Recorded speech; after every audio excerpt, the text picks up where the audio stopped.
My name's Andrea, and I am the founder of Unmarked Streets. Unmarked Streets is a brand new organization. We're only about a year old. And what we're doing is we're starting and developing social enterprises in the developing world. So our first project is here, where I am right now, in Guatemala, which is also where I met Jen. And a couple years ago, in the summer of 2010, I started a volunteer internship in Guatemala in a small town called Sololá. Sololá is a really ancient market town, and they have thousands of years of tradition of being a central marketplace for the Mayan people. So it turned out that was kind of a natural hub for the microfinance industry to set itself up here in Guatemala. So I was volunteering in a small microfinance institution right in town, and Jen was volunteering at another microfinance institution that was right around the corner from me. And that's how her and I met. So while we were there, we were both learning a lot about microfinance and about the Mayan people and the Guatemalan economy. And we learned a lot that as we started to explore within the town, we realized that on almost every block you would find a small general store, you would find an internet cafe, and you would find another NGO that was offering microfinance loans. So we started to realize, okay, there's clearly enough microfinance in this town. So the question is, what's next? When you get to a point where you've given out loans to all the people that are looking to start their own small businesses, what's the next step? Because all you had to do was look around and see that there was still plenty of poverty and there was still plenty of problems. There was still lots of need for business and industry. So we started doing research on different business models that you could look at, and I started learning more about something called micro-consignment, which is basically where you take a product and you give it to a woman on loan. She goes out and sells the product, and then she comes back and pays you the money once it's sold, which is really common in something like the furniture industry, where the cost of actually getting a piece of furniture into a shop is really, really expensive. So a lot of times the manufacturer will pay just for the right to, they'll take the risk to actually get their merchandise into a store. So once we learned more about micro-consignment, that seemed like a really intriguing idea for me for a business model on how you could get women to basically start and own their own businesses without them having to take the risk of putting themselves in debt by constantly taking out new loans. At the same time, that was the summer that Hillary Clinton launched her huge initiative to promote research and development on clean-burning cook stoves, which was a technology that I had heard of, but I couldn't say that I knew that much about it. But basically, one of the leading causes of death in the developing world is respiratory infections, which are caused because when people want to cook their food, they just build a fire on the floor. It's like you're camping or like you're building a bonfire. You just go chop down a tree, and then use the wood to build a fire. And sometimes it'll be outside, but if you don't have a lot of land, or if it's raining, or if you've got any kind of problem at all, you'll actually bring that fire inside to your house. Which, obviously, that fire will generate a lot of smoke, and when you're not in a well-ventilated area, it just goes right into your lungs. And so the average woman, the amount of smoke that she breathes in each day just from cooking her meals is the equivalent of 2 packs of cigarettes. And those 2 packs of cigarettes is the same for any child that's in the house, any other family members, any elderly people that are in the house, because it's huge health problems.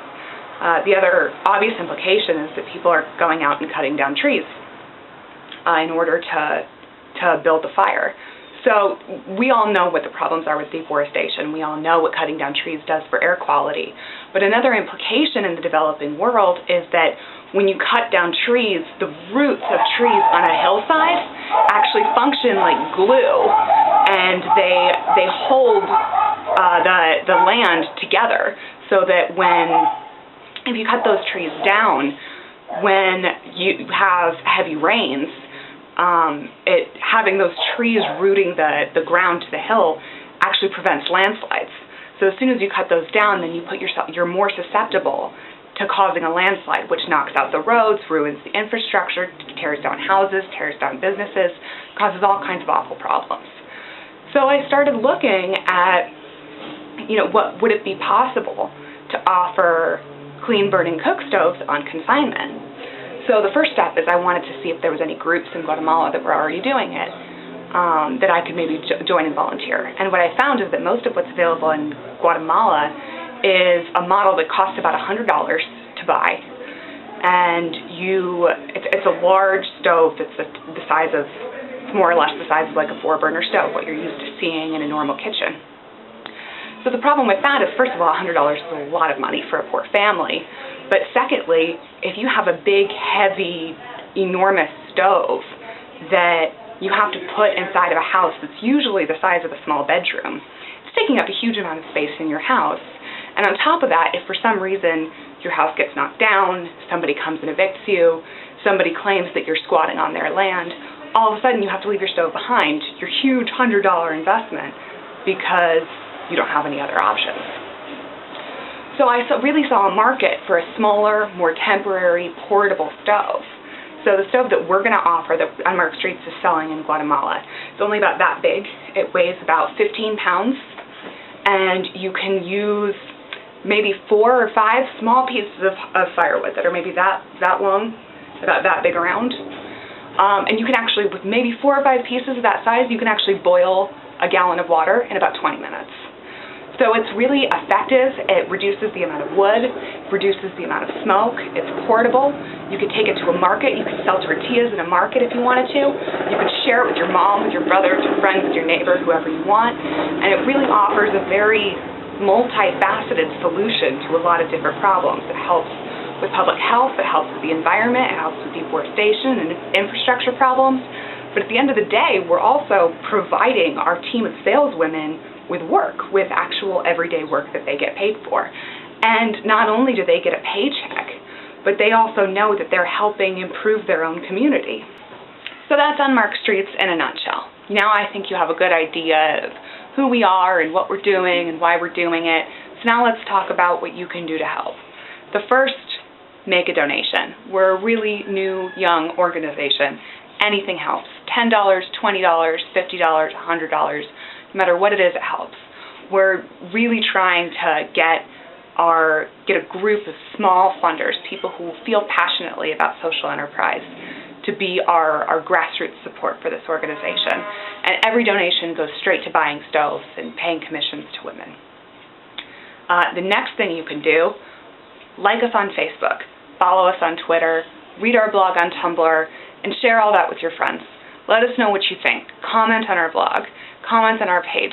Let us know what you think and get involved in the conversation. I think it's important for all of us to be thinking about what we can do to alleviate this huge epidemic of global poverty. It seems unconquerable, but it's not. We just all have to do our own small part. And I guess that's it. So thanks so much for coming. Thanks for listening. I hope I didn't ramble too much.